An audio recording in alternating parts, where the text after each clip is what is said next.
SSC পরীক্ষার্থী প্রিয় বন্ধুগণ, আসসালামু আলাইকুম। আজ আমরা আলোচনা করব প্রথম অধ্যায়ে বহু নির্বাচনী প্রশ্নোত্তর নিয়ে। প্রথম প্রশ্ন হচ্ছে 0.123 পৌনঃপুনিককে সাধারণ ভগ্নাংশে প্রকাশ। তো পৌনঃপুনিক যদি একটা থাকে, একটা নয়, আবৃত অনাবৃত দুই গড়, এজন্য দুইটা শূন্য। আর সম্পূর্ণ সংখ্যাটা লিখতে হবে 1, 2, 3, বিয়োগ করতে হবে যেগুলোর মধ্যে পৌনঃপুনিক নাই, অনাবৃত 1, 2, 900, পরে 2 আছে 3 হবে 1 হইলে, 1 আছে 2 বা 1 হইলে 1-এর 1। এখন ভাগ যায় 3 দিয়া 111 ভাগ করলে 37, 900 ভাগ করলে 300, 300 ভাগের 37 এর উত্তর। 3/1-কে পৌনঃপুনিকে প্রকাশ।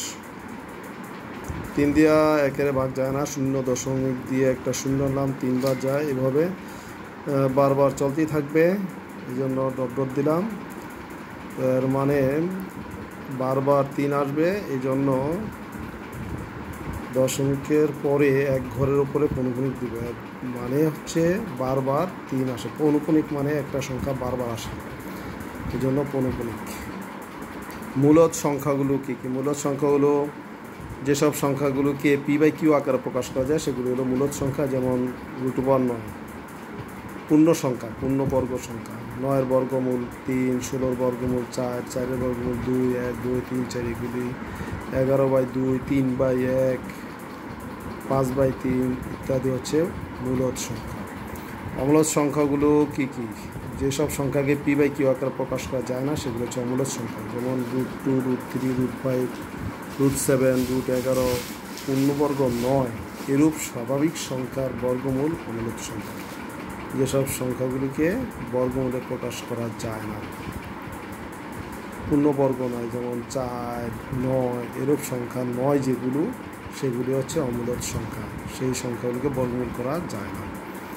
অঋণাত্মক সংখ্যাগুলি হচ্ছে 0 সহ সকল ধনাত্মক সংখ্যাকে অঋণাত্মক সংখ্যা বলে, 0, ½ 1, 3, 0.6, 2 ইত্যাদি। ঋণাত্মক সংখ্যাগুলো কী কী? -1, -2, -2, -2, -1/2, 0.62, -0.62 ঋণাত্মক সংখ্যা।